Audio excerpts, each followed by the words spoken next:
Hello, Marvelous Legends. We're back and this is a big one, okay? This is my first fan-requested video from a man called Thomas Gondel. I think that's how you pronounce his name. There's a little umlaut over one of the letters and I'm not much of a cunning linguist. But he requested the top 10 Marvel Legends figures. Now, Number 10. Coming in at number 10, we have the Venom Wave Carnage. Check out Cletus Cassidy here in all his symbiotic red, black, and goopy glory.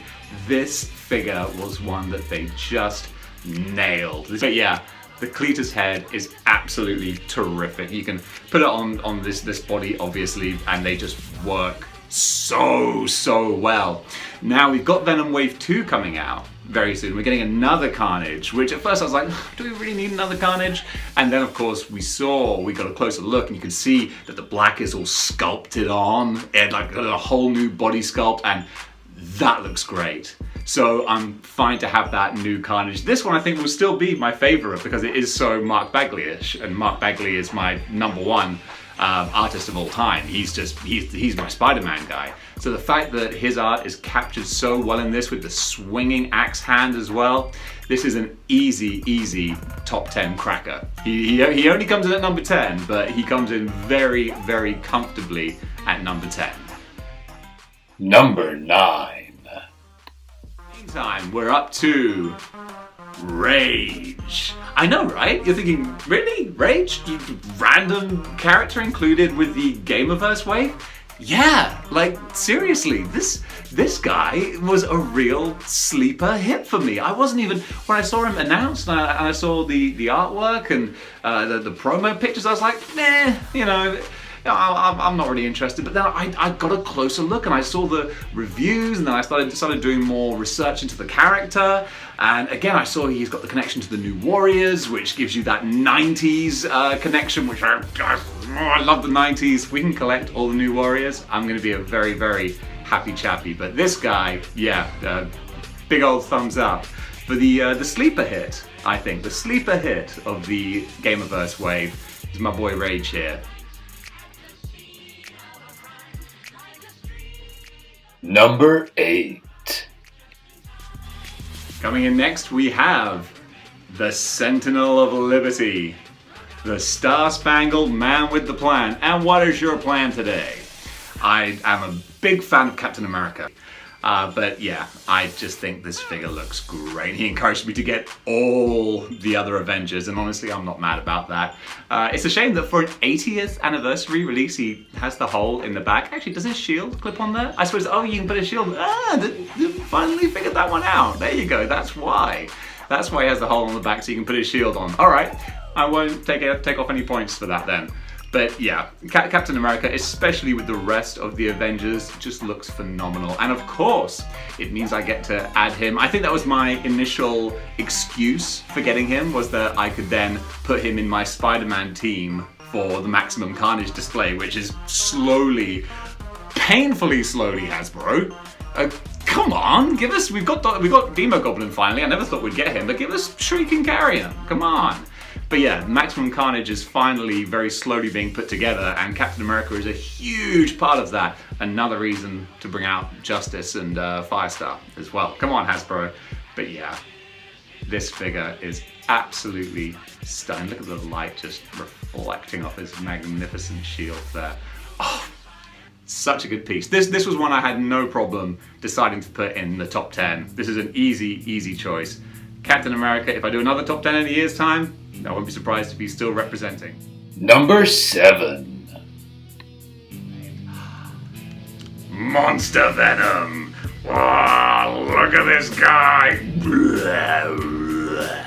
This is what action figures should look like. Big, imposing, terrifying. Look at the jowls. Look at the tongue. Oh my god. This right here, Hasbro, you crazy bastards. You did it. This is absolutely perfect. This is an interesting one in that I I had a love-hate relationship with this kind of era of Venom because I was a huge fan of classic 90s Eddie Brock Venom. And it always kind of irked me that they got so far away from that character. You know, Eddie lost the symbiote, he sold it, and then, you know, he goes and deals with his medical issues, and then, you know, when Gargan has it, we have the redesign. The one thing this is missing is like the eyes, like the individual pupils, which I never really liked, but just if you're being technically accurate, you know.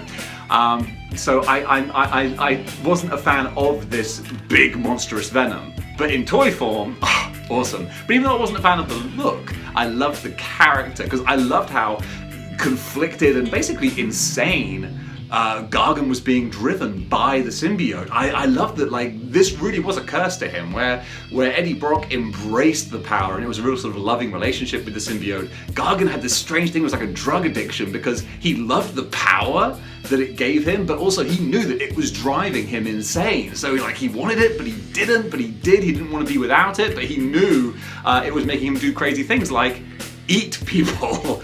You know, that's gonna mess you up, and I love that they made a real arc out of that and a real story. Although I always wondered, once Monster Venom eats someone and then he turns back into Gargan, like, it's gonna be some pretty bad indigestion, isn't it? But still, Monster Venom absolutely killing the game here. What a good figure. Number 6. Yep, folks, it is Agent Flash Thompson, Anti-Venom.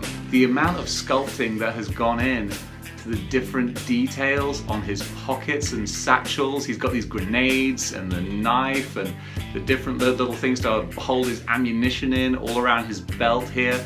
So much work has gone into this, and it's kind of lost in the plain jet black original Agent Venom. So Agent Anti-Venom might be a kind of a goofy concept, but it works. You know, it really works with this design.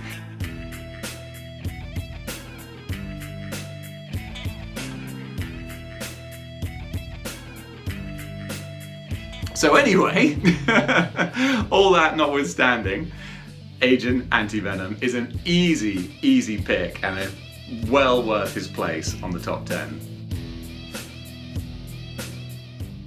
Number 5. Now folks, we're moving into the higher places and some real heavy hitters now. So this is a big guy. A real big guy, the 80th anniversary Hulk. This is one that, I mean, obviously, I love this guy. I mean, just look at the size of him. You got your money's worth. And it was a lot of money. Because let's face it, this was the Incredible Hulk figure that came with a free Wolverine accessory. No one bought that pack for Wolverine. Sorry.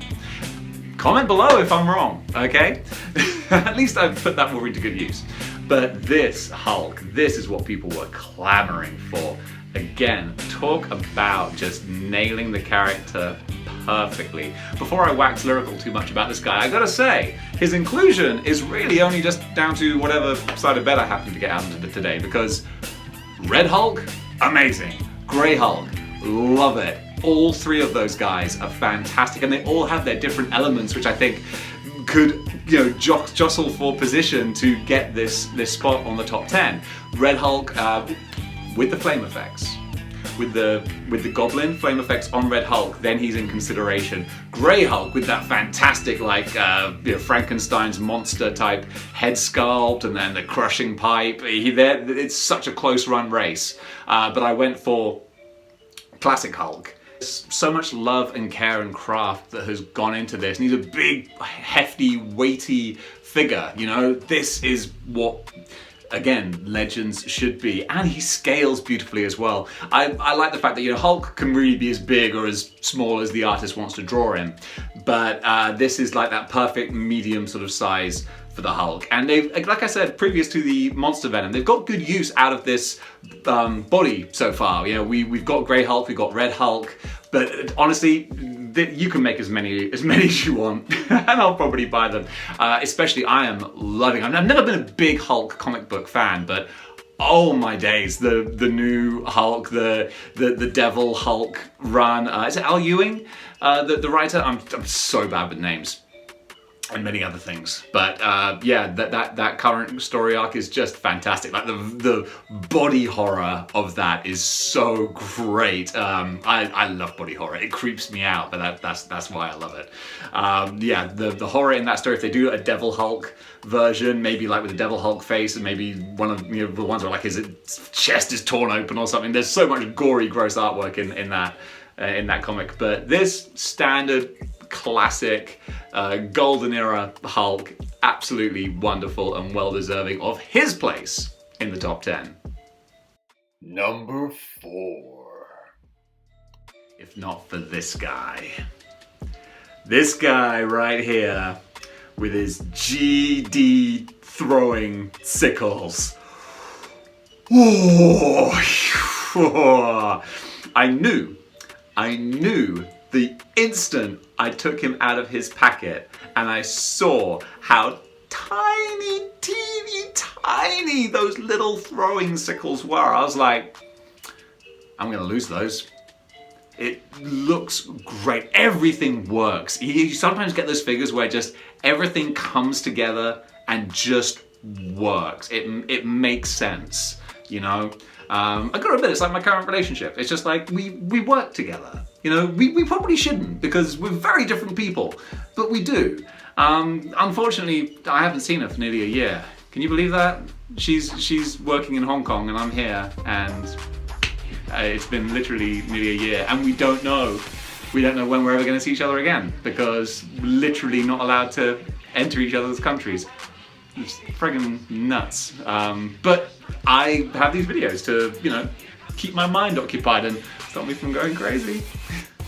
So no, genuinely, I'm fine. Is what every crazy person says. Don't call me crazy. You're crazy. On a flight stand, which he normally is, he just looks so dramatic, just swooping into battle like that. Absolutely stunning, and again, well deserving of his place. Not in the top 3 though. No, there's some big guns still to come, and yeah, I look forward to telling you all about them. Number 3. Yeah, top 3 now. Coming in with the Demogoblin, or Demogoblin. Demogoblin, call him what you want to call him, but call him a badass figure. This guy, I said that, you know, it's alright to include BAFs, and this is a BAF that definitely deserves it. A controversial BAF when it was announced, because people did say, does it warrant being a BAF? You know, when we're in this wonderful day and age of, you know, we've always been in the day and age of big BAFs. I mean, we're actually in the day and age of smaller BAFs now, because we used to have like Apocalypse and stuff. Now that was a BAF. But no, this is, for our generation of BAFs, this is relatively small. You could have made this a single release. But hey, look, I'm not gonna get too upset about it, because what we do have is a stunning looking figure. And again, one that I never thought we'd get either, which is so good because he is pretty obscure.